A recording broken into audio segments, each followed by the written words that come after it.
Website record பண்ணுங்க. Audio record பண்ணுங்க. பண்ணிடுவீங்களா?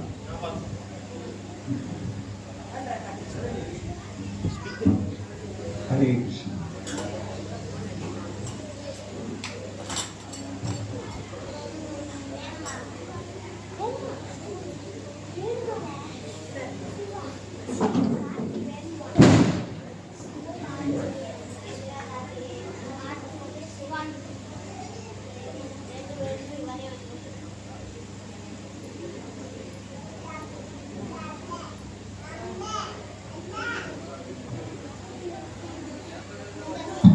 ஹரே கிருஷ்ணா.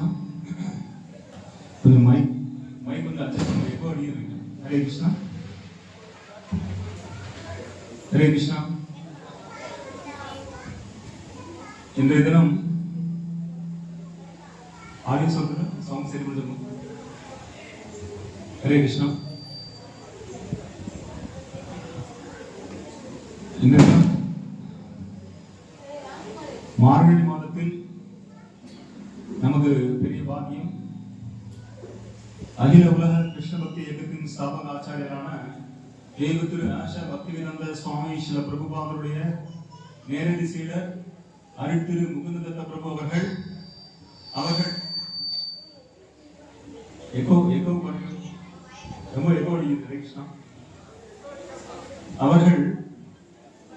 அமெரிக்காவில் பிறந்திருந்தாலும் கூட தனது 13 வயதில் பகவத்கீதையை படித்து தனது வாழ்க்கையை பகவான் ஸ்ரீ கிருஷ்ணருக்காக அர்ப்பணித்தார்.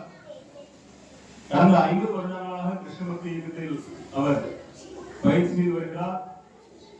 பல நாடுகளில் பல கட்டங்களில் அவர் கிருஷ்ண பக்தியை பரப்பி வருகிறார். அவருடைய கருணையினால் நாங்கள் அமெரிக்காவில் இருக்கும் பொழுது எங்களுக்கும் பகவத்கீதை அவர் சொல்லிக் கொடுத்தார். அந்த காரணத்தால் நாம் இங்கு மீண்டும் திரும்பி வந்து தற்பொழுது திருச்செந்தூரில் இருக்கிறோம். பல கிராமங்களில் பகவத்கீதை சொல்லிக் கொடுத்துக் கொடுக்கிறோம். இது எல்லாவற்றின் காரணம் அவருடைய கருணையை. தற்பொழுது அவரை நாம் வரவேற்பதற்காக சத்தமா ஹரே கிருஷ்ணா வந்துக்கிறோம். ஹரே கிருஷ்ணா ஹரே கிருஷ்ணா கிருஷ்ணா கிருஷ்ணா ஹரே ஹரே, ஹரே ராம ஹரே ராம ராம ராம ஹரே ஹரே.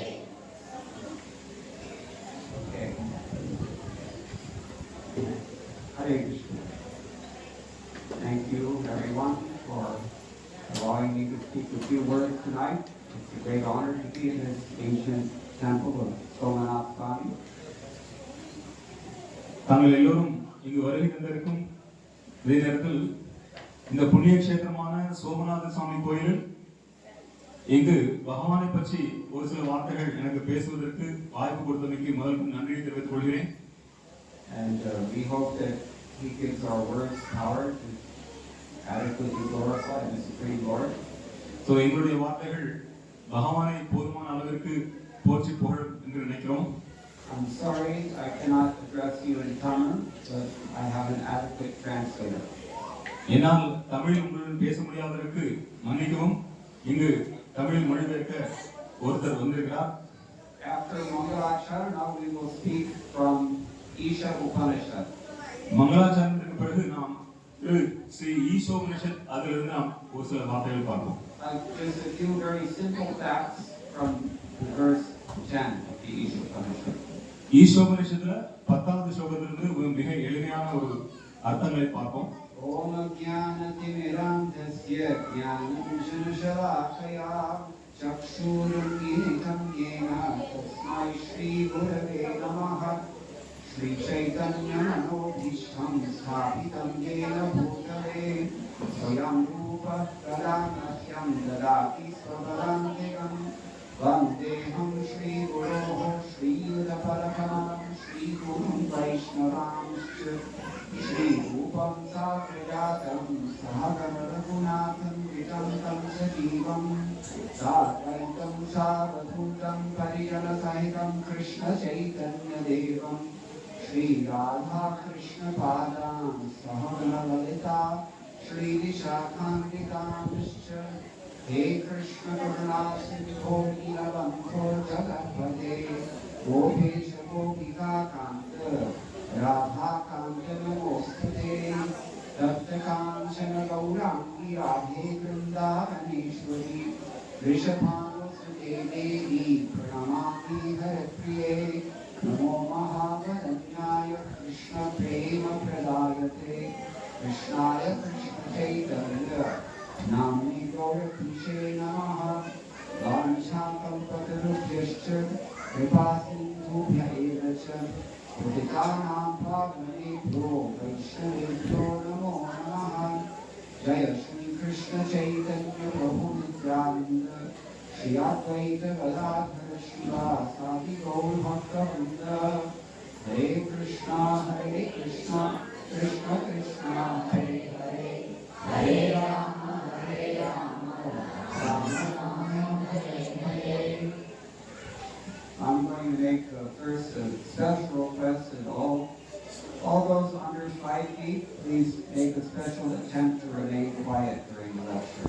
முதல்ல உங்களுக்கு ஒரு பணிவான வேண்டுகோள், 5 அடி கீழே இருக்கிறவங்க 5 வயசு கீழவங்க எல்லாம் வந்து கொஞ்சம் அமைதியா இருந்தா கொஞ்சம் நல்லா இருக்கும்.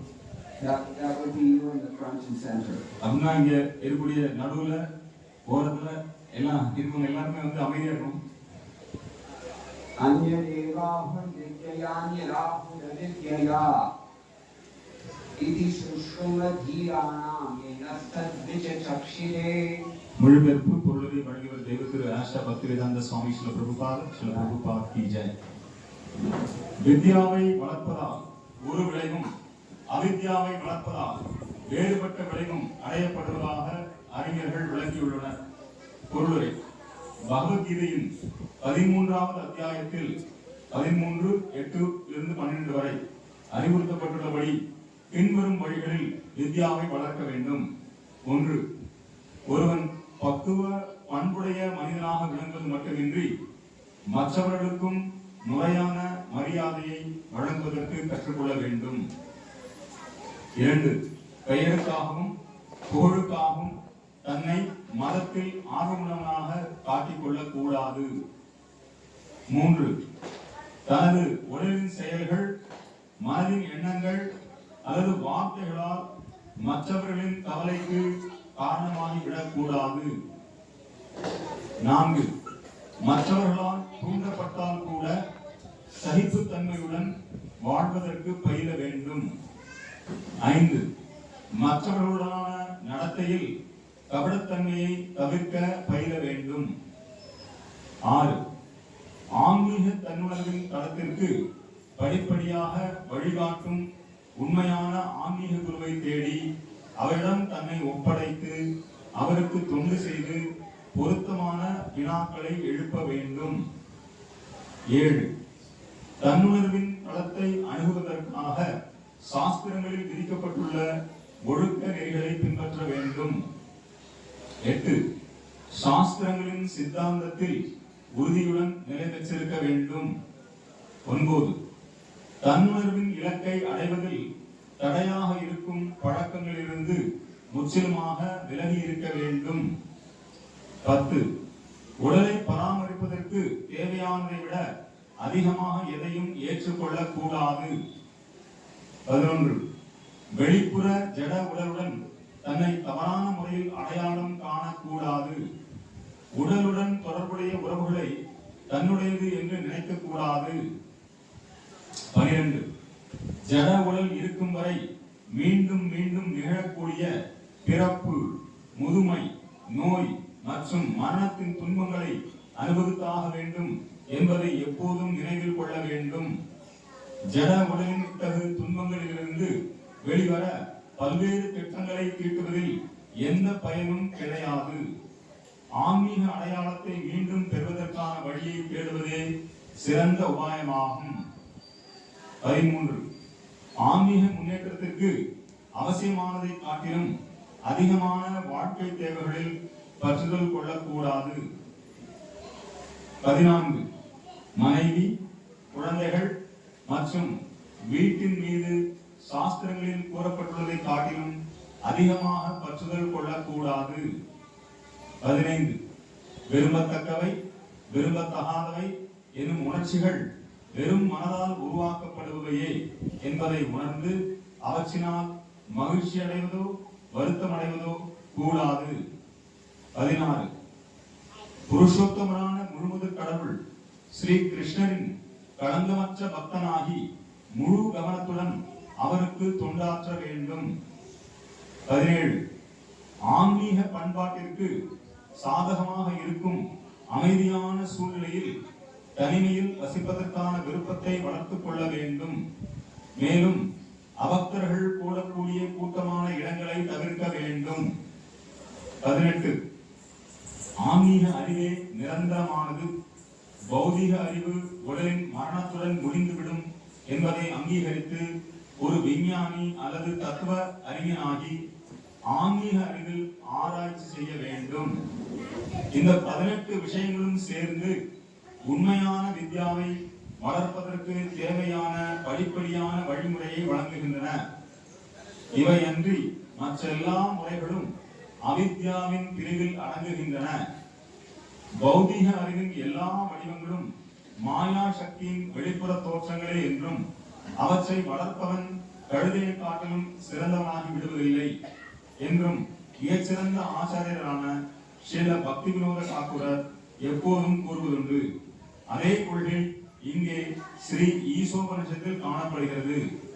பௌதிக அறிவின் முன்னேற்றத்தினால் நவீன கால மனிதன் கழுதையாக மாற்றப்பட்டு வருகிறான்.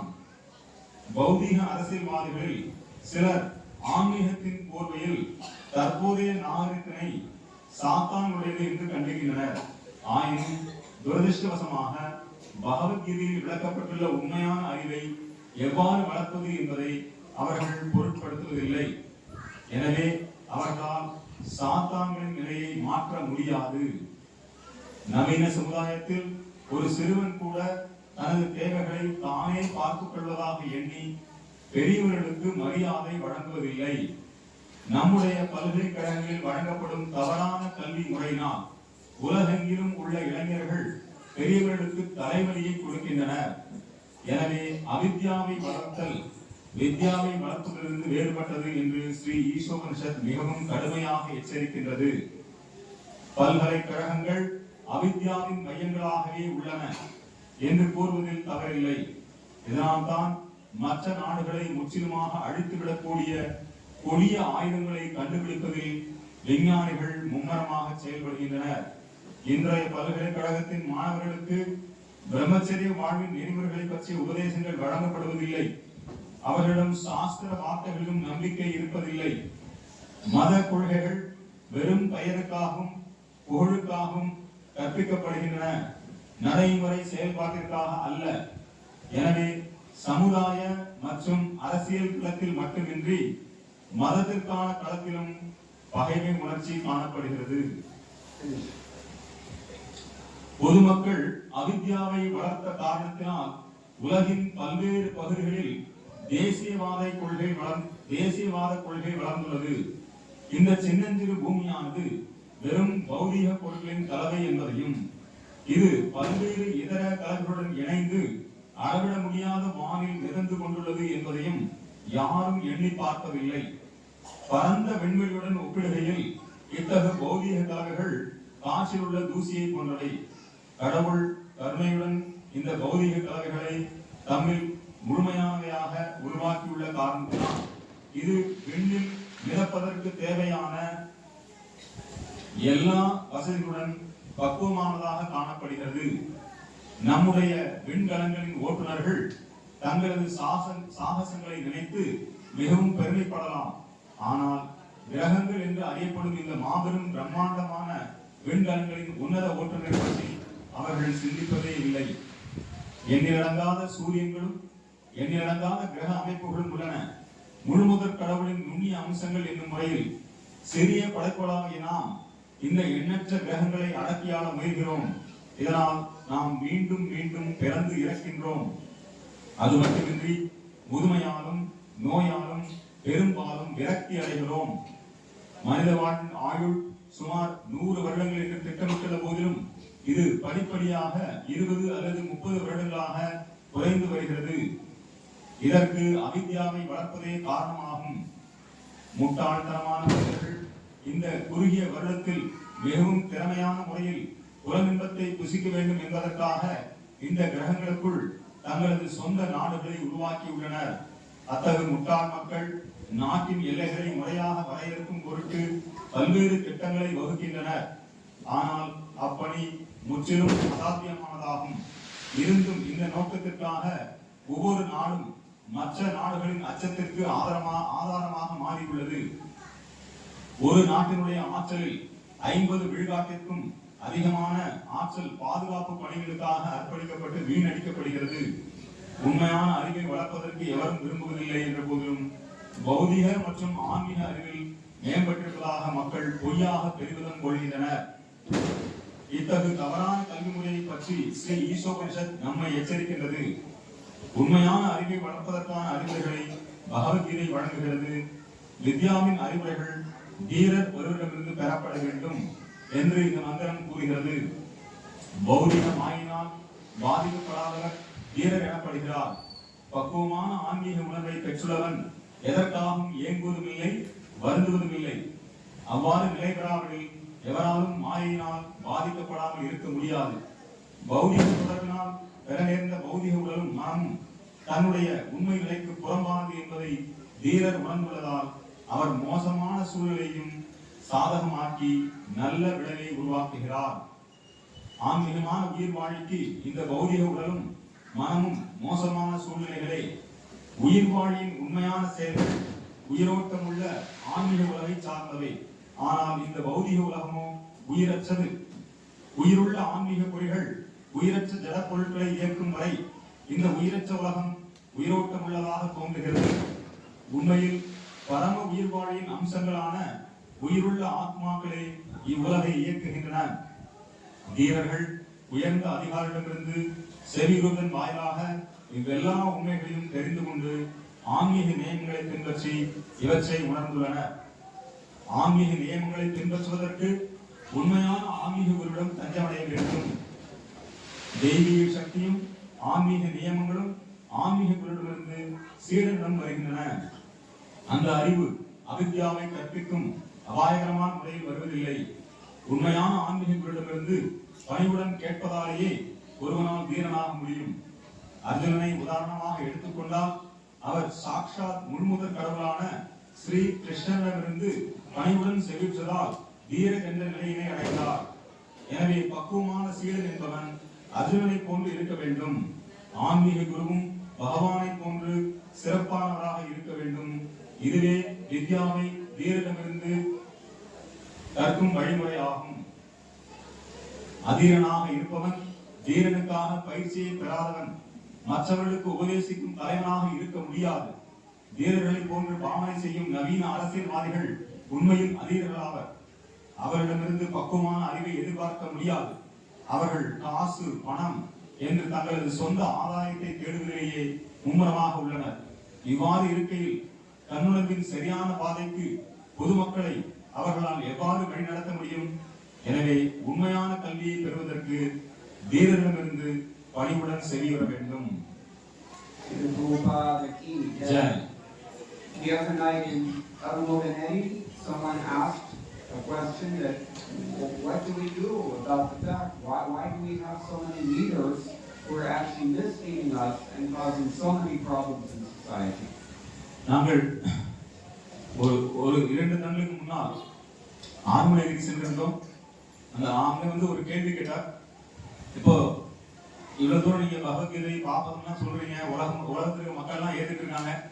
ஆனால் தமிழ்நாட்டுடைய தலைவர்கள், குறிப்பாக அரசியல் தலைவர்கள் மக்களை தவறாக வழி நடத்துகிறார்கள் அல்லது இந்த சனாதன தர்மத்தை வேதரிக்க வேண்டும் என்று சொல்கிறார்கள். அவர்களுக்கு நாம் என்ன சொல்வது என்று கேட்டார். Of course, one answer is that you vote for people, you have to vote very carefully. ஒரு பதில் என்னன்னா, நீங்க தான் அவங்களுக்கு ஓட்டு போட்டீங்க, அப்போ நீங்க அனுபவிச்சாங்க, உப்பு தின்னவன் தண்ணி குடிச்சாங்க. And here in this verse we get a hint of a better answer than that. ஆனா இந்த ஸ்லோகத்துல நமக்கு தெளிவான பதில் கிடைக்கிறது. From cultivating real knowledge there is one result, and from cultivating pseudo knowledge or ignorance there is another result altogether. உண்மையான வித்யாவை கற்பதன் மூலமாக உண்மையான அறிவு வளர்கிறது. அறியாமையை நீங்கள் வளர்த்து கொண்டால் அதனுடைய பலம் வேறு. And Srila Prabhupada explains this verse here very nicely by quoting from Bhagavad Gita chapter 13, texts 8 and 12. சில பிரபுபாதர் இந்த ஸ்லோகத்துக்கு பகவத்கீதையினுடைய அத்தியாயம் 13 பதம் 8 இலிருந்து 12 வரை கொடுக்கப்பட்டுள்ள விஷயங்களை அவர் அவருடைய சொந்த வார்த்தைகளில் சொல்லியிருக்கிறார். He sees 18 items within those 4 verses. அந்த 4 ஸ்லோகங்களில் 18 விஷயங்கள் சொல்லப்பட்டிருக்கின்றன. The first one, amanitvam. One should not be proud. முதல்ல பாத்தீங்கன்னா அமானித்துவம், ஒருவர் கர்வம் இல்லாமல் இருக்க வேண்டும். One should be a gentleman, civilized human being, gentlemanly, and should learn how to give proper respect to others.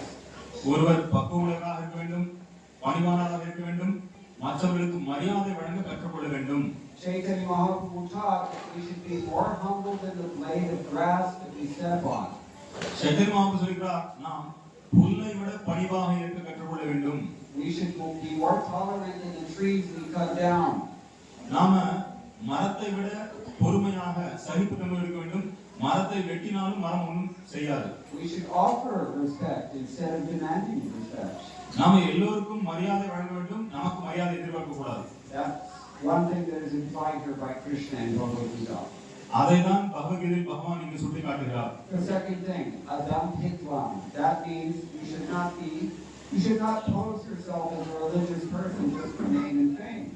இரண்டாவது பாத்தீங்கன்னா அதம்பித்வம், அதாவது நம்பம் கூடாது. அதாவது பெயருக்காகவும் புகழுக்காகவும் நம்ம பெரிய மதத்தினுடைய பின்பற்றுவராக காட்டப்பட கூடாது. Name and fame is a little bit more subtle. Some people pose themselves as religious just to make money. So பெயர் புகழ்ங்கிறது சூக்ஷ்மமானது. ஆனா மதத்தின் பேர்ல நிறைய பேர் பணம் சம்பாதிச்சிட்டு இருக்காங்க இன்னைக்கு. But we're talking about dambha. Dambha means pride. நாம இங்க சொல்றது டம்பம். டம்பம்னா கர்வம். So one should not do that. ஒருவர் கண்டிப்பாக அதை செய்யக்கூடாது. And the third thing here, he says ahimsa. மூன்றாவது அஹிம்சை. That means one should not be a source of anxiety to others by the actions of your body, mind, or words. அந்த அஹிம்சைனா என்ன அர்த்தம்னா, நம்முடைய உடலாலும் மனதாலும் சொல்லாலும் செயலாலும் யாருக்கும் நாம் கவலையை உண்டாக்க கூடாது. We know from Bhrigu Muni, how did he learn these things? நம்ம பிருகுமுனி எப்படி இதை கத்துட்டாரு உங்களுக்கு தெரியும்? One time the Devatas, they decided that we want to find out who is the supreme among all the gods. ஒருமுறை எல்லா தேவர்களும் ஒன்று கூடி இந்த எல்லா தேவர்களும் தலை சிறந்தவர் யார் அப்படிங்கறத தெரிஞ்சுக்கணும்னு ஆசைப்பட்டாங்க. And they decided it's either Brahma or Vishnu or Shiva, just like we've decided it's either Brahma or Vishnu or Shiva. நாம எப்படி பிரம்மா, விஷ்ணு, சிவன் இந்த மூன்று பேரை யாரோ ஒருத்தர் கண்டிப்பாக பெரியவரா இருக்கணும் அப்படின்னு நினைக்கிறோமோ அதே மாதிரி அவங்களும் நினைச்சாங்க. 33 தேவர்கள் பிரம்மா, விஷ்ணு, சிவன் இந்த மூணு பேர்ல யார் சிறந்த வேண்டும். So they sent him, why don't you test each one of them? அப்போ அவங்க பிருகுமுனி அனுப்பிச்சு இந்த மூணு பேரையும் நீங்க பரிசோதிச்சு பாருங்க. And so first thing he went to Lord Shiva and he did not he went to Lord Brahma first and he did not give him proper. முதல்ல பிருகுமுனிவர் பிரம்மாவிடம் சொல்கிறார், அவருக்கு தகுந்த மரியாதை கொடுக்கவில்லை. And then he went to Lord and saw that Brahma became angry. அப்புறம் பிரம்மா உடனடியாக கோபப்பட்டார். And he went to Lord Shiva and he actually insulted Lord Shiva by saying, don't touch me, you're all covered with snakes and ashes and all these things. இரண்டாவதாக பிருகுமுனிவர் பிரம்மாவிடமிருந்து சிவபெருமான் போனார். அங்க போய் சொல்றார், சிவபெருமானை அவமதிக்கிறார். நீ என்ன தொடாத, உன் உடம்பு ஃபுல்லா சாம்பல் இருக்கு, நீ பாம்பா தலையில சுத்திருக்க, கழுத்து சுத்திருக்க, என்ன தொடாத அப்படின்னா. Yes, of course Shiva became angry. How could it be otherwise for someone whose name is Rudra? Sivaperuman கோபப்பட்டார். ஏன்னா அவர் பேரே ருத்ரன் அப்படின்னா கோபப்படக்கூடியவர். That's a worse offense. A verbal offense is worse than mental offense. மன ரீதியாக செய்யக்கூடிய அபராதத்தை விட நீங்கள் வார்த்தையால் சொல்லக்கூடிய அபராதம் பெருசு. Then he went to Lord Vishnu and he tried the ultimate offense. He kicked him right in the chest. மூன்றாவதாக அவர் சிவபெருமான் எங்க போறாருன்னா விஷ்ணுட போறார். விஷ்ணுட போய் அவர் உடல் ரீதியாக அபராதம் பண்றார். என்ன பண்றாருன்னா தன்னுடைய காலை வச்சு விஷ்ணுடைய மார்பளவை எட்டி உதைக்கிறார். Ever since then, the Brahman has not been very wealthy. Have you noticed? அப்போ இருந்து பிராமணர், உண்மையான பிராமணர்களுக்கு அவங்களுக்கு செல்வம் கிடையாது. நீங்க கவனிச்சுக்கலாம். This is the husband of the goddess of fortune, Lakshmi. ஏன்னா இவர் லட்சுமியுடைய மணாளன். She is treasury department. அவர்தான் லட்சுமி தேவி தான் செல்வத்துக்கு அதிபதி. So Lord Vishnu, on the other hand, did not become angry. What did Lord Vishnu do? He simply He got up and he received the sage very respectfully and apologized that maybe his chest was too hard for the soft lotus feet of that sage. இப்போ பகவான் விஷ்ணு கோபப்படல, மாறாக எழுந்திருந்து அவர் சொல்றார், அவர்த முனிவர்கிட்ட பிருகு முனிவர்கிட்ட போய் மன்னிப்பு கேட்கிறார். என்னுடைய மார்பானது உங்களுடைய பாதத்துக்கு வந்து ரொம்ப கடினமா இருக்கும், அதனால என்ன மன்னிச்சுங்கோ சொல்லி மன்னிப்பு கேட்கிறார். This is what Chaitanya Mahaprabhu had in mind when he said we should become so humble. இதுதான் ஸ்ரீ சைதன்ய மகாபிரபு நம்ம பணிவா இருக்கணும்னு சொல்லும்போது இந்த விஷயத்தை தான் அவர் வந்து கருத்தில் கொள்கிறார். Devoid of dambha. நாம தம்பம் இருக்கக்கூடாது, கர்வம் இருக்கக்கூடாது. And not amani. நாம வந்து amani. நாம வந்து மரியாதை எதிர்பார்க்க கூடாது. So we're talking here about ahimsa. Violence actually means physical violence is there, but there's also verbal violence. So உடல் ரீதியான அபராதம் இருக்கிறது. நம்ம வந்து வார்த்தைகளால் கூட பிறரை துன்புறுத்தலாம். Sanskrit language is sometimes called girbana. Girbana. சமஸ்கிருத வார்த்தை சில நேரங்களில் வந்து அது வந்து கீர்பானா சொல் அம்பு. Yeah, you can explain. So Telugu சொல்றா, நாவினால் சுட்ட புண், தீயினால் சுட்ட புண், உள்ளாரும் ஆறாதே நாவினால் சுட்டவது. So வார்த்தைகள் ரொம்ப வார்த்தை அப்படிங்கிறது வந்து ஒரு அம்பு போல. Because every time you let words fly from your mouth, you cannot recall those words. So be careful. உங்க வாயிலிருந்து வார்த்தை வெளியாடுனா அதை நீங்க திருப்பி எடுக்க முடியாது. The wrong words can change the whole trajectory of another person's life. நீங்க ஒரு தவறான வார்த்தையை பயன்படுத்தினால் அந்த கேட்கக்கூடிய நபருடைய வாழ்க்கையை மாறிவிடும். The wrong words to a certain person can destroy your entire family. ஒரு தவறான வார்த்தை அந்த நபருக்கு அந்த நபருடைய வாழ்க்கையை மாற்றிவிடும். So this is verbal violence. இது வந்து வார்த்தையால் செய்யக்கூடிய ஹிம்சை. Physical violence, verbal violence, and mental violence means that even if you're causing anxiety to someone else, you do nothing to stop. So முதல்ல வந்து உடல் ரீதியான அபராதம், இரண்டாவது மன ரீதியான அபராதம், இரண்டாவது வந்து சொல்லாத அபராதம், மூன்றாவது பாத்தீங்கன்னா மன ரீதியான அபராதம். என்ன, நீங்க ஒருத்தருக்கு துன்பத்தை கொடுக்குறீங்க, ஆனா அதை பத்தி நீங்க எதுவுமே கண்டுக்கிறது இல்லை. You don't have this word himsa? Talking about himsa. So himsa actually means that you arrest someone else's natural spiritual advancement. So ஹிம்சை அப்படின்னா பிறருடைய ஆன்மீக வளர்ச்சிக்கு நாம் தடை போடுகிறோம்.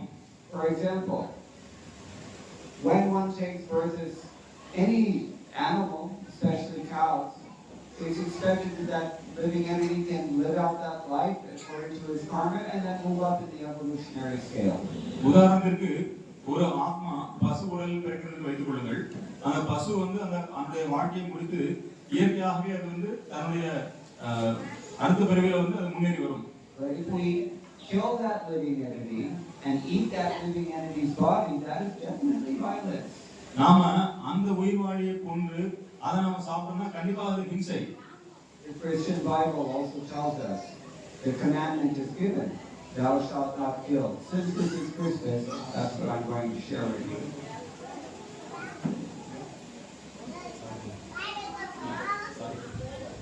Christian Bible says don't kill. கிறிஸ்து மதத்துல பைபிள் சொல்கிறது பிற உயிர்களை கொல்லாதிருப்பாயாக.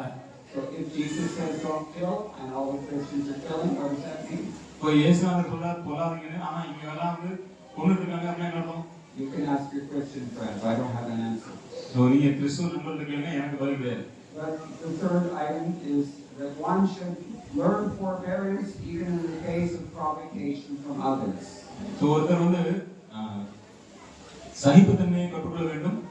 பிறர் நம்மை துன்பத்தினால் கூட சகிப்புத்தன்மையோடு இருக்க வேண்டும். That's called shanti. அது வந்து சாந்தி என்று அழைக்கப்படுகிறது, சகிப்புத்தன்மை. You will be provoked in this world. It's definite. இந்த உலகத்துல கண்டிப்பாக உங்களுக்கு துன்பம் வரும், கண்டிப்பாக உங்களை யாராவது கஷ்டப்படுத்துவாங்க. Krishna advises us to tolerate. That's why Chaitanya Mahaprabhu said be more tolerant than a tree. அதனால சைதன்ய மகாபிரபு சொல்றார், நீங்க மரத்தை விட பொறுமையாக இருக்க வேண்டும். Arjava, honesty. ஆர்ஜவம், நேர்மையாக இருக்க வேண்டும். That means one should learn to avoid duplicity in dealing with other people. பிறரோடு பழகும்போது நாம் கபடத்தன்மையை விட வேண்டும். In Tamil, do you have this word kutinati? Anyway, உள்ளொன்று வைத்து புறமொன்று பேசாமல் இருக்கும் உறவு கலவாமல் வேண்டும். சோ உள்ள ஒன்று வச்சு வெளியே பேசக்கூடாது, நாம பிறருக்கு நடிக்க கூடாது. That's Arjuna. அதான் எளிமை. Acharya-upasana. This is a very important item of knowledge which Srila Prabhupada emphasizes at the end of his purport. ஆச்சாரிய உபாசனம் தகுதியுள்ள ஆன்மீக குருநாதரை தேர்ந்தெடுக்க வேண்டும். இதை சில பிரபுபாதர் வலியுறுத்துகிறார் அந்த பொருளுரை இறுதியில. Krishna says in Bhagavad Gita about birth and death, Dhiras tatra namukhyati. One has to become sober. Dhira. சில பிரபுபாதர் பகவத்கீதையில பகவான் கிருஷ்ணன் சொல்றார், தீரஸ்தத்ர நமஹிதி. இந்த ஆத்மா ஒரு உடலிருந்து இன்னொரு உடலுக்கு போயிட்டு இருக்கு. கண்டிப்பாக ஒரு தீரன் இதை கண்டு குழம்ப கூடாது. If you have taken birth, definitely you're going to die. You have to die. நீங்க கண்டிப்பா இங்க பிறந்தீங்கன்னா கண்டிப்பாக உங்களுக்கு மரணம் நிச்சயம். மரணம் அடைந்தால் கண்டிப்பாக பிறவி நிச்சயம். A self-realized person is not disturbed even by death. தன்னை உணர்ந்த ஆத்மா இதனால் தொல்லை அடைவதில்லை. That is the kind of person from whom you can learn spiritual knowledge. அப்பேற்பட்ட நபரிடமிருந்து நீங்கள் ஆன்மீக அறிவை பெற வேண்டும். So, one Acharya-upasana, this is this fifth item here. இதான் ஆச்சாரிய உபாசனம் ஐந்தாவது விஷயம். Guru must be Dhira. குரு வந்து தீவிரமாக இருக்க வேண்டும். That means he has to control his senses, he has to control his tongue, his mind, all of the senses. அப்படின்னா அந்த குருநாதர் தன்னுடைய நாக்கு, தன்னுடைய மனது, தன்னுடைய சொல்கள், புலன்கள் எல்லாவற்றையும் கட்டுப்படுத்த வேண்டும். Shaucham means one has to be clean. சௌச்சம் அப்படின்னா ஒருவர் தூய்மையாக இருக்க வேண்டும். That means that one should be clean externally, certainly by taking bath regularly, but internally also by chanting Hare Krishna, Hare Krishna, Krishna Krishna, Hare Hare, Hare Rama, Hare Rama, Rama Rama, Hare Hare. So தூய்மை என்றால் புற தூய்மை, அக தூய்மை வாய்மையாக காணப்படும், புற தூய்மை இறையாமை. So தினசரி குளிப்பதன் மூலமாக நம்ம உடலை தூய்மை செய்கிறோம். நம்முடைய ஆத்மாவை எப்படி தூய்மை செய்வது, மனதை எப்படி தூய்மை செய்வது, ஹரே கிருஷ்ண மந்திரத்தை உச்சாரணம் செய்வதன் மூலமாக நம்முடைய மனதை தூய்மை செய்ய வேண்டும். Dhairyam means one has to be steady.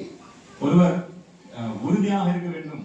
And one also has to approach a bona fide spiritual master who can lead him gradually to the stage of spiritual realization.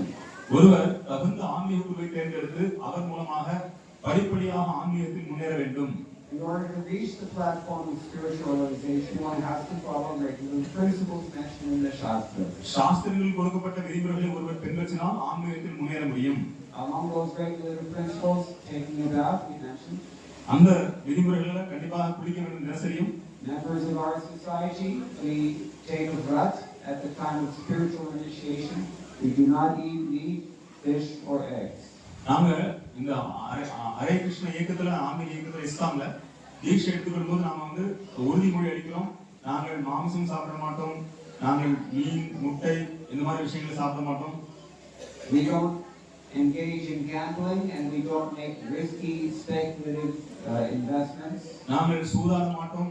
நாங்கள் வந்து ரொம்ப மோசமாக இருக்கக்கூடிய இந்த பங்கு சந்தையில போய் ஏமாற மாட்டோம்.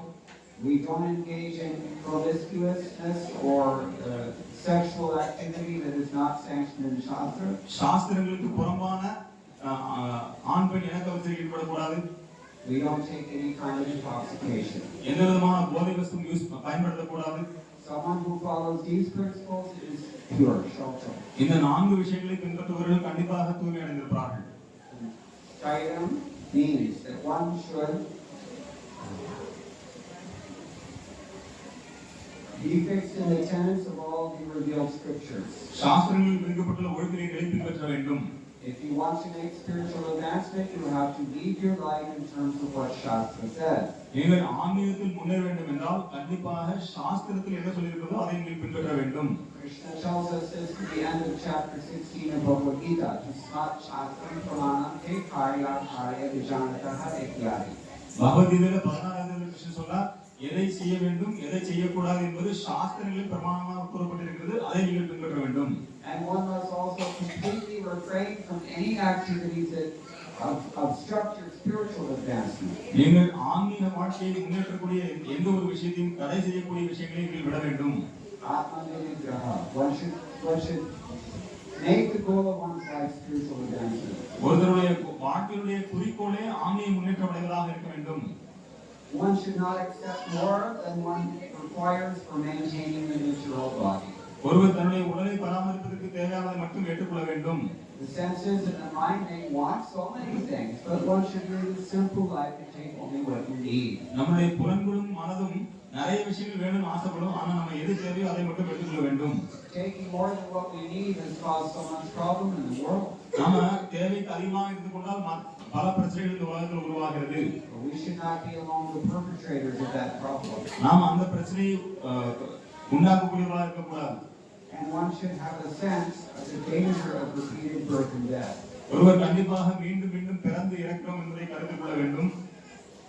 Aside from Indriyarteshu Vairagyam, one should also have Janma Mrityu Jaravyati Dukha Doshanu Darshanam, an ability to see we're in a dangerous situation as human beings. நாம மனிதராக பிறந்து மிக அபாயகரமான சூழலில் இருக்கிறோம். ஏனென்றால் பிறப்பு, இறப்பு, மூப்பு, பிடி இதெல்லாம் நம்மை சூழ்ந்து கொண்டிருக்கிறது. ஆனால் அதை கண்டுக்கவே இல்லை. Everyone takes birth here. Everyone gets sick here. Everyone gets old here. Everyone will die. எல்லாரும் இங்க பிறக்கிறோம், எல்லாருக்கும் வயசாகுது, எல்லாருக்கும் நோய் வரும், எல்லாரும் கண்டிப்பா இங்க நம்ம சாக போகிறோம். No one gets out of here alive. இங்கிருந்து யாருமே உயிரோடு திரும்பி போக முடியாது. Think about it. நல்லா யோசிச்சு பாருங்க, யாரும் உயிரோடு திரும்பி போக முடியாது. And you don't know when it's going to happen either. ஆனா எப்போ அந்த உயிர் போகுதுன்னு அதுவும் தெரியாது. That's called Janma Mrityu Jaravyati Dukha Doshanu Darshanam. இதுதான் நம்முடைய பிறப்பு, இறப்பு, மூப்பு, பிடி இந்த துக்கத்தை நாம் கண்டுகொள்ள வேண்டும். Asakti means that one should be detached. ஒருவர் கண்டிப்பாக பச்சைமையை வளர்த்துக் கொள்ள வேண்டும். Asakti Vishwangaha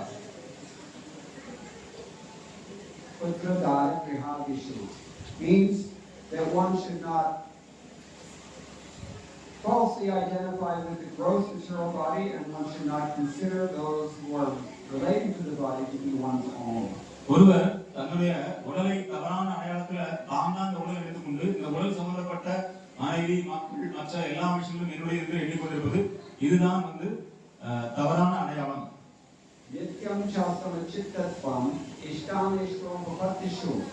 So many pleasing and not unpleasing things may happen to us. We have to be stable in spite of all of that. நமக்கு விரும்பக்கூடிய விஷயங்கள், விரும்பாத விஷயங்கள் எல்லாம் நடந்தாலும் கூட நாம சமநிலையில் இருக்க வேண்டும்.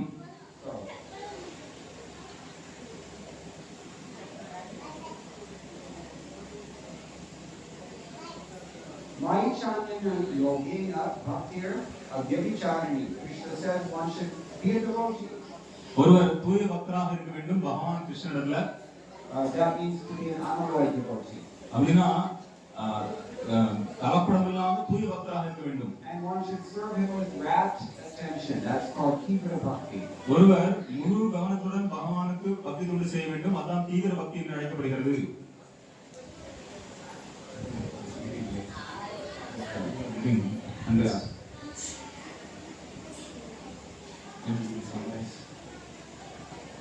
Yeah, if I'm not the only person talking, then it's very difficult for me to think straight.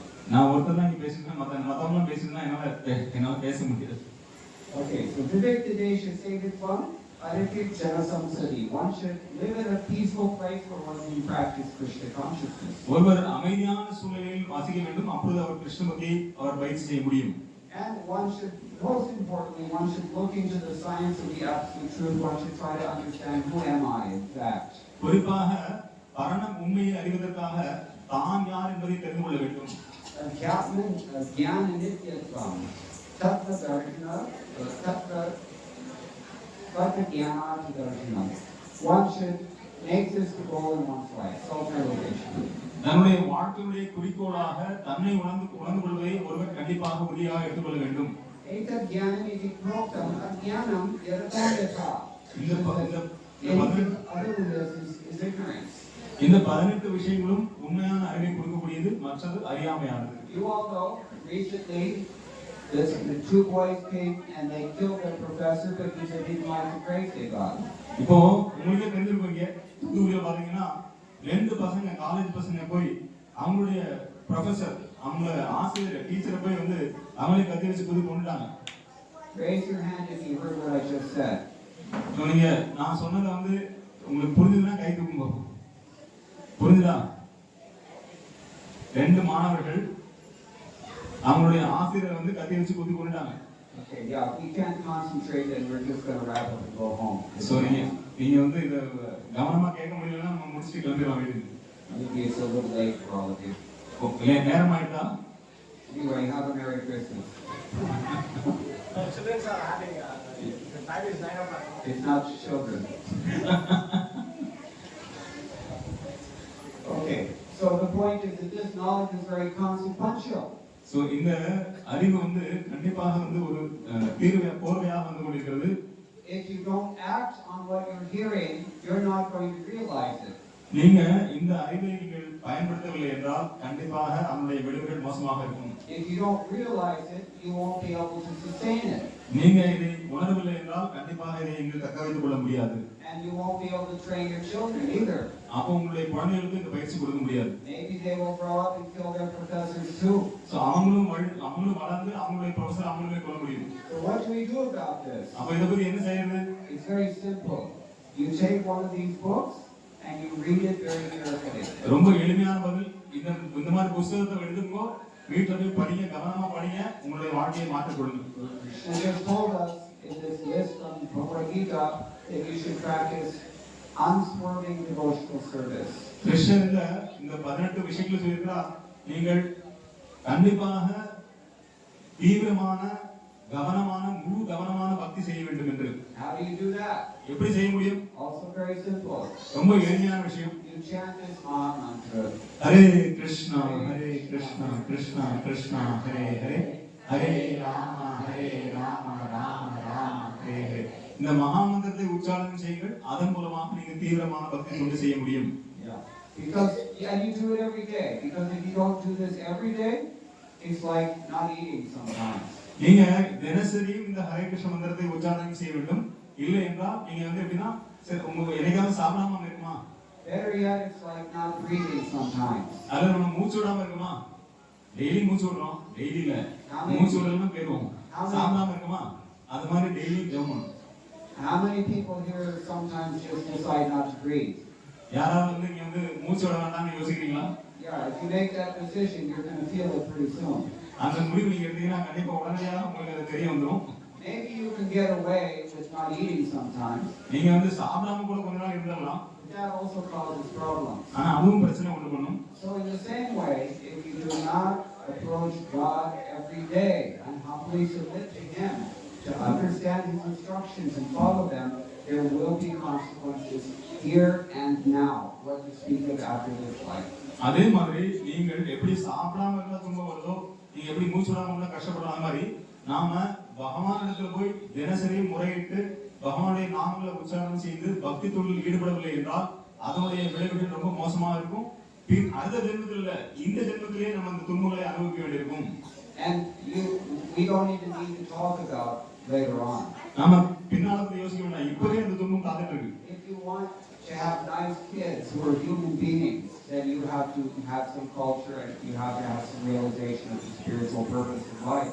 நீங்க நல்ல குழந்தைகள் வேண்டும், நல்ல சந்ததி வேண்டும் என்றால் கண்டிப்பாக ஆன்மீக கலாச்சாரம் பண்பாடு கண்டிப்பாக நமக்கு இருக்க வேண்டும். தர்மம் இல்லை என்றால் நாம மனிதர்களாக இருந்தாலும் கூட நம்ம இரண்டு கால் மிருகம் என்று அழைக்கப்படுகிறோம். இரண்டு பாத பசு நாம் இருக்கக்கூடாது. Animals are running around on four legs looking for eating, sleeping, mating and feeding. So Prabhupad சொல்றார், மிருகங்கள் நாலு கால்ல வங்கி ஓடிட்டு இருக்கு. எதுக்கு? உண்ணுதல், உறங்குதல், தற்காப்பு, இனச்சேர்க்கை. What is our benefit if we do the same thing on four wheels instead? நாம அதே உண்ணுதல், உறங்குதல், தற்காப்பு, இனச்சேர்க்கை வந்து நாலு சக்கர வாகனத்துல பண்ணி என்ன பிரயோஜனம்? No benefit. அதுல ஒரு பிரயோஜனம் கிடையாது. In fact, it's worse because we pollute the environment by doing that. இன்னும் பாத்தீங்கன்னா அது மோசம் என்ன, நம்ம சுற்றுப்புற சூழலை வந்து மோசப்படுத்துகிறோம். Therefore, the wise have explained, and we've heard that there's one result by cultivating knowledge, there's another result altogether by cultivating actions. அதனால பாத்தீங்கன்னா வித்யா அறிவை சரியான அறிவை வளர்த்துக் கொள்வதற்காக ஒரு பலன், அறியாமல் இருப்பதனால் இன்னொரு பலன். Modern society is by and large a nascent society. இன்னைக்கு இருக்கக்கூடிய நவீன சமுதாயம், நவீன நாகரிகம் பாத்தீங்கன்னா அது வந்து ரொம்ப அறியாமையில தான் நம்மளை கூட்டு போயிட்டு இருக்கு. Even here in India now. எங்க இந்தியாவிலும் கூட. Otherwise, how are these kids killing their teachers? அல்லது குழந்தைங்க ஏன் போய் வந்து தன்னுடைய ஆசிரியரை கொல்றாங்க? But if you think it's bad here, just visit America and see what's happening there. இங்க மோசமா இருக்குன்னு பாத்தீங்கன்னா அமெரிக்கால போய் பாருங்க, அமெரிக்கா இதோட மோசமா இருக்கு. I always observe that in America they're so confused, they don't even know which bathroom to use. நான் எப்பவுமே சொல்றேன், அமெரிக்கால இப்போ பாத்தீங்கன்னா அவங்க ரொம்ப குழப்பம் அடைஞ்சிருக்காங்க. ஏன்னா எந்த பாத்ரூமுக்கு யார் போகணும்னு தெரியல. ஏன்னா அவங்களுக்கு வந்து எந்த நம்ம ஊர்ல வந்து 2 ஆண் பெண் மட்டும் தான். அங்க பாத்தீங்கன்னா ஏகப்பட்ட இது வச்சு யார் எந்த பாத்ரூம் யூஸ் பண்ணணும்னு தெரியல. அந்த அளவுக்கு மோசமா போயிடுச்சு. Even the police won't go into South Central Los Angeles because the gang members outgun them.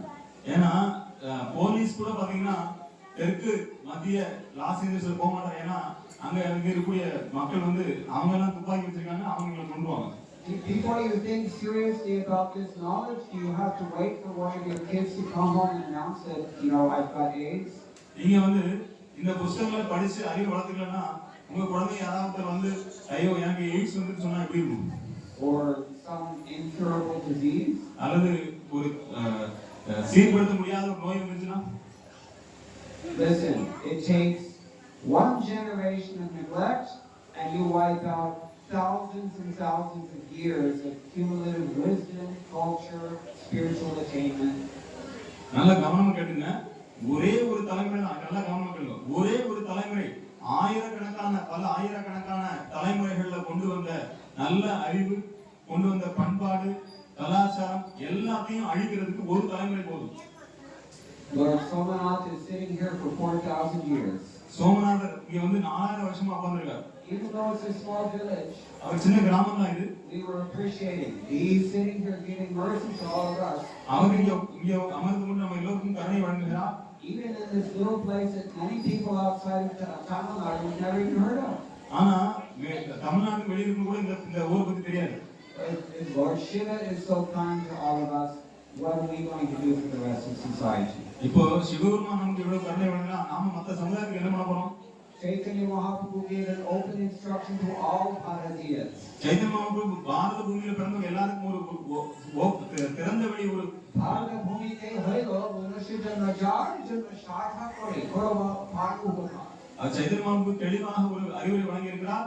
பாரத பூமியில் பிறந்திருக்கிறீர்கள், உங்களை உணர்ந்து கொள்ளுங்கள், உங்களுடைய வாழ்க்கையை வெற்றியுள்ளதாக்குங்கள், பிறருக்கு உதவி செய்யுங்கள். Why do I have to tell you this? நான் ஏன் வந்து அமெரிக்காவுக்கு நீங்க சொல்லணும்? I'm not an Indian. நான் இந்தியன் கிடையாது. You are Indian. நீங்க இந்தியர்கள். The instruction is for you. இந்த அறிவுரை உங்களுக்கானது. You should do something about it. நீங்க கண்டிப்பா இதுக்காக ஏதாவது செய்ய வேண்டும். And remember, you don't have unlimited time. You can go any minute. நீங்க வந்து உங்களுக்கு கால அவகாசம் மிக குறைவாக இருக்கிறது. எப்பனாலும் நீங்க கிளம்ப முடியும். Especially if the Christians are drinking too much tonight. குறிப்பாக இன்னைக்கு கிறிஸ்தவர்கள் நிறைய வந்து சாராயம் குடிப்பாங்க. So this is few things we can think about here.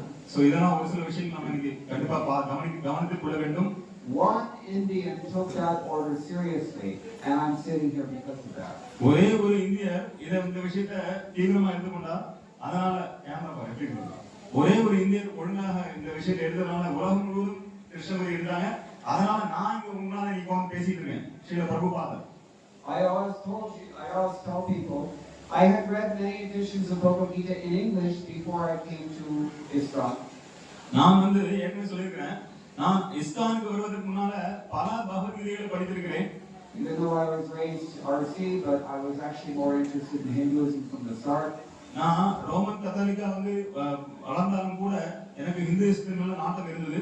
But despite studying so many Bhagavad Gitas, I could not understand them. பல பகவத்கீதைகளை படித்திருந்தாலும் கூட எனக்கு ஒண்ணுமே புரியவில்லை. And neither could those people who published them. ஏன் புரியலன்னா அந்த புத்தகத்தை யாரு வெளியிட்டாங்களோ அவங்களுக்கே அந்த விஷயம் புரியல. Why? ஏன்? Because this knowledge is coming in parampara. If you don't hear from a Jira, an Acharya in parampara, you're not going to get the real message. ஏன்னா இந்த ஞானமானது குரு பரம்பரையில் வருகிறது. இந்த குரு பரம்பரையில் வரக்கூடிய ஒரு உண்மையான தீரரான குரு இருந்து கேட்டால் மட்டும்தான் இது புரியும். You will not be able to see the ramifications of anything that Krishna says. நீங்கள் பகவான் கிருஷ்ணர் சொல்லக்கூடிய விஷயங்களுடைய விளைவு என்னன்னு யோசிச்சு பாருங்க. அதை நம்மால பார்க்க முடியாது. And you certainly won't have a clue as to how to apply it in your own life. இத எப்படி வந்து நான் என்னுடைய நடைமுறை வாழ்க்கையில எப்படி செயல்படுத்துறது கண்டிப்பா நமக்கு புரியாது. Don't feel like one of these mughal artists. அந்த மாதிரி முட்டாள் ஆளா இருக்காதீங்கோ. It's a serious business, human life. இது மனித வாழ்க்கை கொஞ்சம் ரொம்பவும் கவனமாக இருக்க வேண்டியது. And it's a short time only. நமக்கு குறுகிய காலமே அவகாசம் இருக்கிறது. Take advantage while you can. நீங்கள் வாய்ப்பு இருக்கும்போது பயன்படுத்திக் கொள்ளுங்கள். காற்றுள்ள போதே தூற்றிக்கொள். By chanting Hare Krishna, Hare Krishna Krishna Krishna Hare Hare, Hare Rama Hare Rama Rama Hare Hare. We hold regular programs here in Attur. நாம வாரம் வெள்ளிக்கிழமை இங்க ரெகுலர் ப்ரோகிராம் நடந்து கொண்டிருக்கிறது. Please take advantage of that satsanga. கண்டிப்பாக அந்த சத்சங்கத்தில் நீங்கள் வந்து கலந்து கொள்ளுங்கள், அதில் நீங்கள் பயன்பெறுங்கள். Cultivate your own spiritual life and then do good for others. உங்களுடைய ஆன்மீக வாழ்க்கையை நீங்கள் வளர்த்துக் கொள்ளுங்கள், பிறருக்கும் உதவி செய்யுங்கள். Isn't that the best thing to put on your karmic portfolio? இதுதான் உங்களுடைய கர்ம அப்படிங்கிற ஒரு உங்களுடைய வாழ்க்கையில அதை பயன்படுத்த வேண்டாமா? Otherwise, the communists or the multinationals or the Christians or somebody's going to get a hold of you and contaminate your thoughts. அல்லது கம்யூனிஸ்டனோ அல்லது கிறிஸ்தவனோ அல்லது வேற ஏதாவது அரசியல்வாதியோ வந்து உங்களுடைய மூளையை மாற்றி விடுவார். You have the best culture in the world. You have a tradition of spiritualization that is unparalleled. நீங்கள் இந்த ஊர்ல மட்டுமல்ல இந்த நாட்டுல வந்து பாத்தீங்கன்னா உங்களுக்கு ஆன்மீக கலாச்சாரம் நிறைந்திருக்கிறது, செறிந்திருக்கிறது. How deeply do you appreciate? ஆனா நீங்க எந்த அளவுக்கு இதை வந்து ஆழமா பாராட்டுறீங்க? He saw this. இதை வந்து இவர் பார்த்திருக்கிறார். You can tell him. You can tell him the story. So நான் திருச்செந்தூர் கோயில் அர்ச்சனா பிறந்திருந்தாலும் கூட நான் வந்து அமெரிக்கா போனதுக்கு அப்புறம் பாத்தீங்கன்னா ஒரு வெளிநாட்டுக்காரர் தான் எனக்கு இந்த பகவத்கீதையை அறிமுகப்படுத்துறார். திருச்செந்தூர் பிறந்த ஐயருக்கு அமெரிக்கால வந்து போய் ஒரு வெளிநாட்டுல பிறந்த வந்து ஒரு கிறிஸ்துவர் வந்து இந்த பகவத்கீதையை சொல்லிக் கொடுக்குறார். அப்போ அவர் சொல்லிக் கொடுக்கும்போது பார்த்தா எனக்கு ஒண்ணும் புரியல. அப்புறம் பார்த்தா எங்க தாத்தா என்ன பண்ணாரோ, எங்க தாத்தா வந்து திருச்செந்தூர் கோயிலுக்கு தினசரியும் விஸ்வத்துக்கு போவார். 84 வயசு வரைக்கும் இருந்தார். காலையில் அதிகாலையில் எழுந்து விஸ்வம் போயிட்டு வந்து வீட்டுல வந்து பாலகோபாலரை வழிபட்டு கிருஷ்ணருக்கு நேவேதியம் பண்ணிட்டு அதுக்கப்புறம் தான் அவங்க சாப்பிடுவார். அப்போ அங்க அமெரிக்கால பகவத்கீதை சொல்லி வரும்போது அவங்க சொல்றாங்க, நீங்க எதை சாப்பிடுறீங்களோ அது பகவான் கிருஷ்ணன் நேவேதியம் பண்ணி தான் சாப்பிடணும். அவங்க சொல்றாங்க, ஓ எங்க தாத்தா இதுதானே பண்ணார். அப்போ ஆன்மீக வாழ்க்கை ஆன்மீக கலாச்சாரம் செறிந்திருந்த நம்ம பூமி, ஆனா ஒரு தலைமுறை என்னுடைய அப்பா தலைமுறை விட்டு வச்சு இப்ப நான் அமெரிக்கா போனதால சில பிரபுபாதருடைய கருணையினால இந்த பகவத்கீதையை படிச்சதுனால இந்த விஷயம் நம்ம ஊர்ல இருந்த விஷயம் தான். நம்ம தாத்தா வரைக்கும் எல்லாம் பண்ணாங்க. ஆனா அப்பா தலைமுறை எம்ஜிஆர் சிவாஜி எல்லாம் போயிட்டாங்க. நம்ம தலைமுறை ரஜினி கமலுக்கு போயிட்டோம். பசங்க தலைமுறை தலா வாழ்க்கை மேல போயிடுச்சு. இப்போ இன்னைக்கு கலாச்சாரம் சீரழிஞ்சிருக்கு. ஆனா இது சில பிரபுபாதருடைய கருணையினால தொலைந்து போன கலாச்சாரத்தை மீண்டும் சில பிரபுபாதர் புதுப்பிக்கிறார். இது புதுசு கிடையாது, ஆண்டாள் சொல்றதுதான். ஓங்கி உலகளந்த உத்தமன் பேர் வாடின ஹரே கிருஷ்ண மகாமந்திரத்தை வந்து புதுசு கிடையாது, ஆண்டாள் சொல்றாங்க. அப்போ நம்ம ஊர்ல இருந்த விஷயம் தான், பகவானுடைய நாமத்தை பாடு, முகில் மன்னன் பேர் பாட. அப்போ நாம சங்கீதம் ஏற்கனவே இருந்திருக்கு, நாம மறந்துட்டோம். ஆனால் என்னுடைய குருநாதனுடைய கருணையினால திரும்பியும் இங்க வந்து இப்போ கிராமமா பகவத்கீதை சொல்லி கொடுத்துருக்கோம். எப்படி இது சாத்தியமாச்சு? ஏனென்றால் நல்ல வழி காமிக்கிறோம், நல்ல விஷயங்களை பரப்ப வேண்டும், எல்லோருக்கும் நல்லா இருக்கணும். நல்ல விஷயம் பகவத்கீதை, எல்லாரும் நல்லா இருக்கணும், பகவத்கீதை சொல்லி கொடுக்கணும். அப்போ சில பிரபுபாதருடைய கருணையினால நான் அமெரிக்கா போய் பணம் சம்பாதிக்க போனேன். ஆனா இன்று பகவத்கீதை சொல்லிக் கொடுப்பதற்கு வாய்ப்பு எப்படி கிடைச்சது? சில பிரபுபாதருடைய கருணை, பகவத்கீதை உண்மையோடு. இதை வாங்கி படிங்கோ, கண்டிப்பா உங்களுடைய வாழ்க்கையில் மாற்றம் ஏற்படும். What can happen in Tamil Nadu if all of us take this very seriously? தமிழ்நாட்டில் எல்லாருமே இந்த கிருஷ்ண பக்தியை தீவிரமாட்டா என்ன ஆகும்?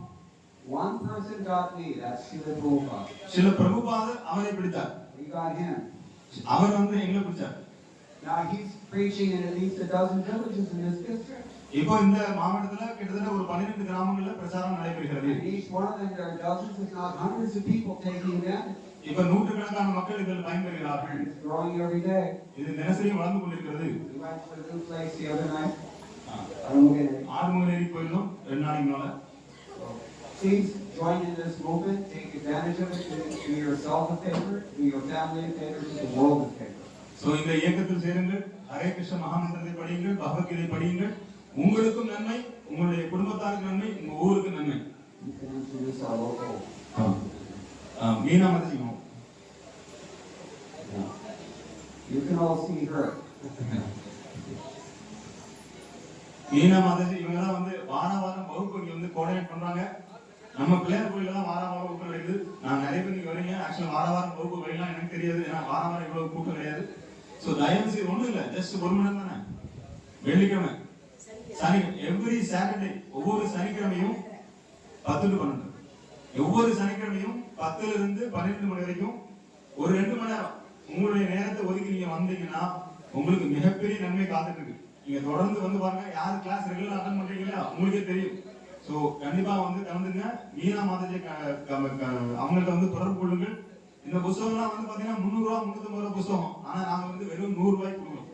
ஏன்னா நாங்க இங்க வந்து இந்த பொருள் ஈட்டு வந்திருக்கல, இது வந்து மக்களுக்கு நன்மை பயக்க வேண்டும் என்று. அதே மாதிரி இந்த சின்ன புத்தகங்கள் இருக்கு, ஈசோ பரிஷத், நிறைய சின்ன புத்தகங்கள் இருக்கு. மீனா மாதாஜி சொல்லுங்க யாருக்கு என்ன புக் வேணும்னு. இந்த மார்கழி மாதம் ஆண்டாள் ரொம்ப சந்தோஷப்படுவாங்க, கிருஷ்ணன் ரொம்ப சந்தோஷப்படுவார். குருஜி வந்திருக்காங்க. உங்களுக்கு யாருக்கு புக் வேணுமோ நீங்க சொல்லுங்க, புக்கு நான் கொண்டு வரல. மீனா மாட்ட சொல்லுங்க, உங்களுக்கு நான் அடுத்த வாரம் புக்கு நான் கொண்டு வரேன். ஹரே கிருஷ்ண மந்திரம் சொல்றதுக்கு மாலை வேணும்னா மாலையும் கொண்டு வரேன். வாரம் வகுப்புக்கு தொடர்ந்து வாங்கும். இதுதான் என்னுடைய பணிவான வேண்டுகோள்.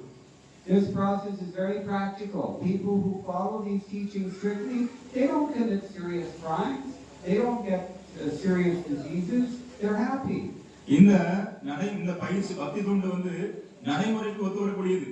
எப்படின்னா இந்த பயிற்சி செய்பவர்கள் கண்டிப்பாக அவர்கள் மோசமான பாவ செயல்களை செய்வதில்லை, குற்றம் புரிவதில்லை. அவர்கள் குற்றம் மட்டும் புரிவதில்லை, அவர்கள் எந்த விதமான மோசமான நோய் அவங்களுக்கு வரவில்லை. Their lives are pure and they think of others' welfare. அவங்களுடைய வாழ்க்கை தூய்மையா இருக்கிறது, பிறருடைய நன்மையை அவர்கள் விரும்புகிறார்கள். யாம் பெற்ற இன்பம் பெருகை வையகம். சோ நமக்கு ஒரு இன்பம் கிடைச்சாச்சு, எல்லாருக்கும் கிடைக்கும். சோ நீங்களும் கண்டிப்பா இந்த இயக்கத்தில் சேர ஒண்ணும் கிடையாது. ஜஸ்ட் ஹரே கிருஷ்ண மந்திரத்தை உச்சாரணம் பண்ணுங்க, பகவத்கீதை படிங்க. Thank you very much. இதோட இருக்குள்ள யாராவது கேள்விகள் கருத்துகள், எனி क्वेश्चंस? மாதாஜி வாங்க. Try not to be rude to questions.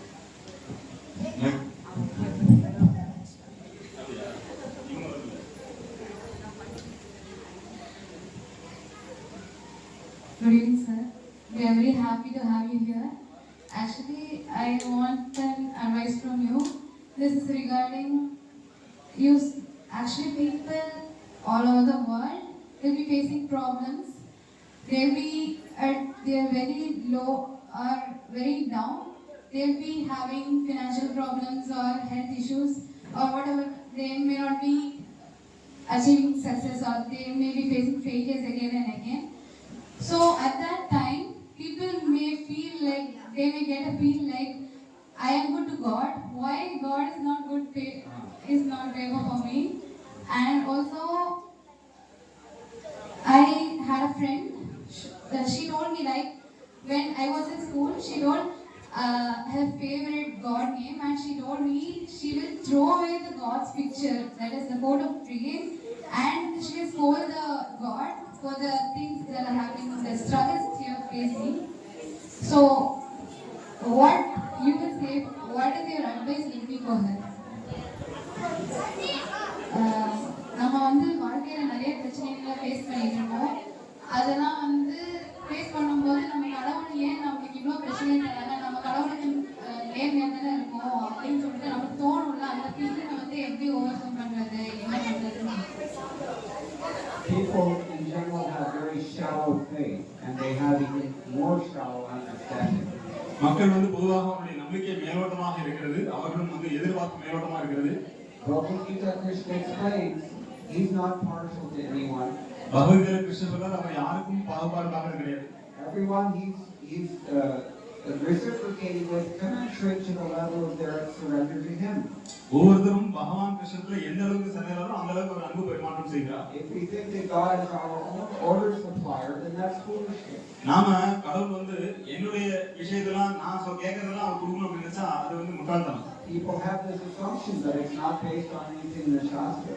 இவங்க வந்து அவங்களா நினைச்சுக்கிறாங்க, எனக்கு வேண்டியதெல்லாம் கடவுள் கொடுக்கணும், இல்லைன்னா கடவுள் நல்லது கிடையாது. And it's actually quite selfish also.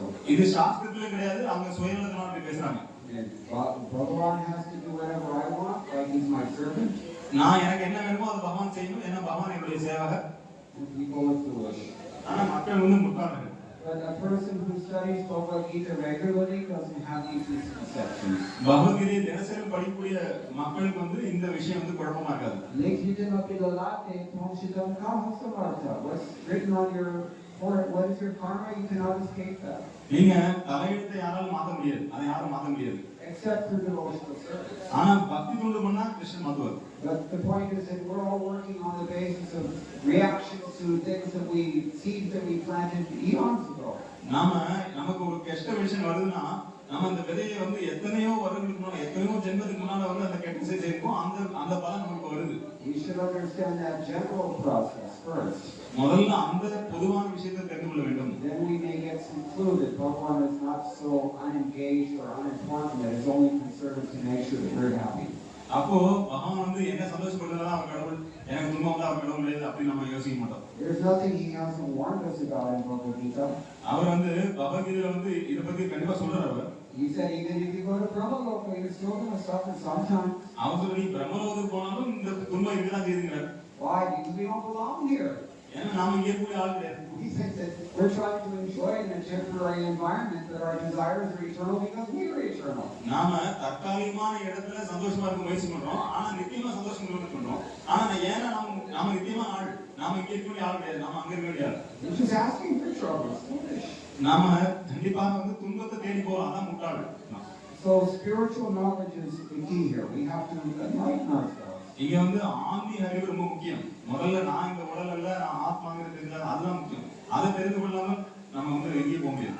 Now it's said in English, a little learning is dangerous.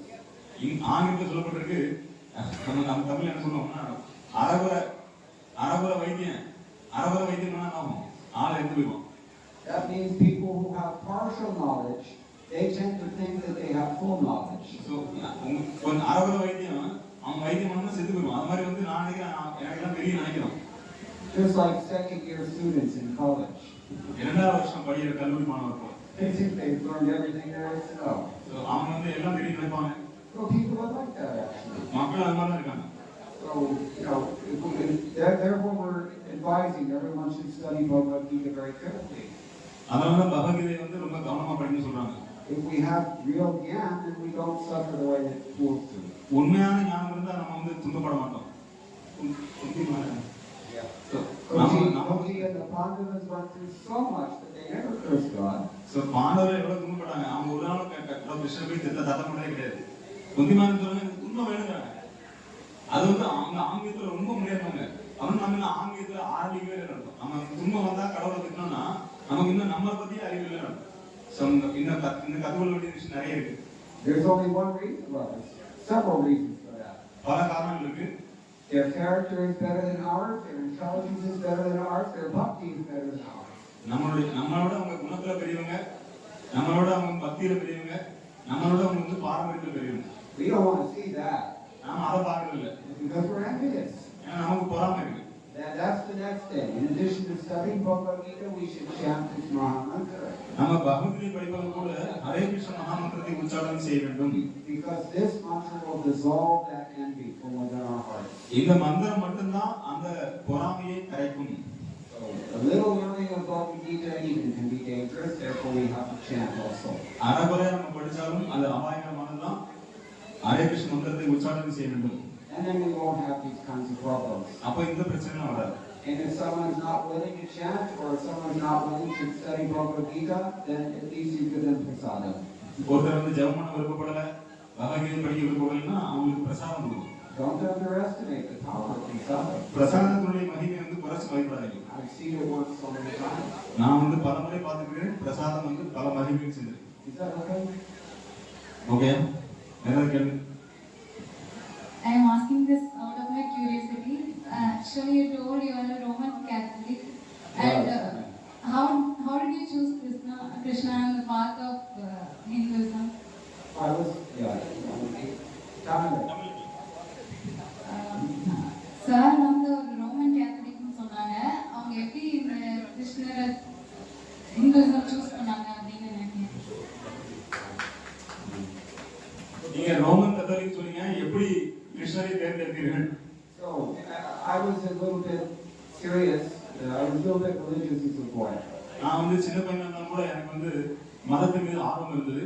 And I loved the Catholic faith. எனக்கு கத்தோலிக்க மதம் ரொம்ப பிடிச்சிருந்தது. But it wasn't enough. ஆனா அது எனக்கு போதுமானது இல்லை. The priest didn't know what God's name was. He didn't know where God lives or what he does all day long. அந்த பாதிரியாருக்கு வந்து கடவுளுடைய பெயர் தெரியல, கடவுள் எங்க வாழ்றாரு தெரியல, அவர் என்ன பண்ணுவாருன்னு தெரியல. He didn't know what God likes to eat. அவர் கடவுளுக்கு என்ன சாப்பிட பிடிக்கும் தெரியல. He couldn't even give me a scientific process to gauge my spiritual advancement. அவர் வந்து ஒரு விஞ்ஞான ரீதியான ஒரு செயல்முறை எனக்கு கொடுக்கல. எப்படி நான் வந்து ஆன்மீகத்துல முன்னேறேன்னு எனக்கு வந்து அளந்து பார்த்தவர் எனக்கு வந்து சரியான வழிமுறை கொடுக்கல. Nothing against Christianity. I'm just giving an honest answer. நான் வந்து கிறிஸ்துவ மதத்தை குறை சொல்லணும்னு சொல்லல, நான் இங்க நேர்மையான பதில் சொல்றேன். Jesus Christ said to love the Lord thy God with all thy heart and soul. இயேசுநாதர் சொல்றார், கடவுளை உங்களுடைய முழு இதயத்தோடு உங்களுடைய முழு ஆத்மாவோடு முழுமையாக விரும்புங்கள் என்று சொல்கிறார். But there are no clear stages. There's no step-by-step process that allows us to actually practically do that. அங்க படிப்படியாக முறையாக முன்னேறுவதற்கான அந்த நிலைப்பாடுகள் சரியாக விளக்கப்படவில்லை. So when I read Bhagavad Gita as it is, as opposed to as it isn't, then I had all these answers. எப்போ இந்த பகவத்கீதை உண்மையை படிச்சனோ அப்போ எனக்கு இந்த எல்லா கேள்விகளுக்கும் பதில் கிடைச்சது. The answers are there in Bhagavad Gita. எல்லா பதிலும் பகவத்கீதையில் இருக்கிறது. But what is required is a pure devotee who can activate that knowledge through his own character, his own instructions, his own life. என்ன முக்கியம்னா ஒரு தூய பக்தர் அந்த ஞானத்தை உங்களிடம் எழுப்ப வேண்டும். In my case, that was Srila Prabhupada. என்னுடைய விஷயத்துல என்னுடைய வாழ்க்கையில் அந்த விஷயத்துல பிரபுபாதர் எனக்கு அந்த அறிவை கொடுத்தார். This is exactly why Krishna says among the first items that he lists in this when he's defining knowledge, he says one of them is Acharya-Upasana. இதனாலதான் பாத்தீங்கன்னா இந்த 18 விஷயங்கள் பார்த்தோம் ஞானத்துல. அதுல முக்கியமான விஷயம் ஆச்சாரிய உபாசனம், குருநாதரை தேர்ந்தெடுக்க வேண்டும். That's one answer. I can give other answers, but that's அது ஒரு பதில். நிறைய பதில் சொல்லலாம். Okay. சரியா? Anything else? வேற என்ன கேள்விகள் கருத்துக்கள் சொன்னீங்க? One more question. English. Prabhuji, Maharaj ji, actually Prabhupada came to New York in 1969. 65, sorry. 65, okay. To spread this ISKCON, Krishna consciousness. Then he from India to New York. So, okay. You are from USA to India. What is the difference? Why? What is the reason you came to India? What is the food? What is the actual juice behind the explanation? பிரபுமாதா வந்து இந்தியாவிலிருந்து New York ISKCON Hindu சமயத்தை தொடர்பாக போனார். But Maharaja வந்து நியூயார்க்லேருந்து யூஎஸ்ஏலேருந்து இந்தியாவுக்கு வந்துருக்காரு. அது எந்த ஈர்ப்புனாலும் அவர் இந்தியாவுக்கு வந்தார். What is it attracting you to India? Yeah. Well, I have been practicing Krishna consciousness for the last half century. கடந்த அரை நூற்றாண்டாக நான் கிருஷ்ணபக்தியை பயிற்சி செய்து வருகிறேன். And about 25 years ago, I had been practicing Krishna consciousness for that length of time. நான் 25 வருடங்களாக அந்த கிருஷ்ணபக்தியை தீவிரமாக பயிற்சி செய்து வருகிறேன். Actually, it's pretty early on in the process of cultivating Krishna consciousness that we are taught that the Lord's holy dham is to live in the Lord's holy dham is one of the major functions of devotional service. பக்தி நூலில் இருக்கக்கூடிய நிறைய வழிமுறைகள்ல நிறைய அங்கங்கள்ல முக்கியமான அங்கம் பகவான் வசித்த திருத்தலங்களில் வசிப்பது ரொம்ப முக்கியமான விஷயம். It's one of the 5 most potent practices of bhakti. பக்தி பயிற்சி செய்வதில் 5 முக்கியமான சக்தி வாய்ந்த அங்கங்கள் இருக்கின்றன. Chanting the holy name, பகவானுடைய நாமத்தை உச்சாரணம் செய்வது, studying Srimad Bhagavatam with pure devotees, Srimad பாகவதத்தை தூய பக்தரிடமிருந்து கற்பது, worshiping the deity, விக்கிரக வழிபாடு, living in a holy place, ஒரு தூய பகவானுடைய தாமத்தில் வசிப்பது, associating with devotees. பக்தருடைய சங்கம். So, performing 4 out of those 5 for 25 years convinced me that I should do the fifth one also. So 4 விஷயங்களை 25 வருஷமா கடைபிடிச்சேன். 5வது விஷயமான பகவானுடைய தாமத்துக்கு வசிக்க வேண்டும் என்பதை 25 வருஷம் கழிச்சு முடிவு பண்ணேன். So I moved to Vrindavan. அப்ப நான் விருந்தாவனத்துக்கு என்னுடைய இருப்பிடத்தை மாற்றிவிட்டேன். That means Uttaramudurai. வடமுகரை மாயனை மந்து வடமுகரை மைந்தனை. This is where Krishna appeared. அங்கதான் கிருஷ்ணன் பிறந்தார். And was not a mistake. So அது எந்த தவறும் கிடையாது. Okay? வேற கேள்வி கருத்துக்கு சந்தேகங்கள்? If not, then you'll know the questions, you can stop here. So யாராவது புஸ்தகம் வேணும்னா மீனா மாதிரி சொல்லுங்க. நீங்களாம் வாரம் கண்டிப்பா வாங்க. நீங்களும் வாங்க. சனிக்கிழமை உங்களுக்கு காலேஜ் உண்டா? சனிக்கிழமை காலேஜ் எப்பவுமே இருக்காது. ஆன்லைன் கிளாஸ் ஒரு 1 hour மிஸ் பண்ணுறோம். இல்லைன்னா சனிக்கிழமை எந்த டைம்ல அந்த டைம் மாற்றுவோம். மற்றவங்க எல்லாரும் வரணும்னா எப்போ எந்த டைம் அந்த டைம் மாற்றுவோம். ஹரே கிருஷ்ணா. யாரெல்லாம் சனிக்கிழமை கிளாஸ் அட்டன் பண்றீங்க? சனிக்கிழமை அட்டன் பண்ணணுமா கேட்கணும். So these are regular attendees. Okay, that's why I'm here. Thank you. Hare Krishna. Hare Krishna. சில பிரபுபா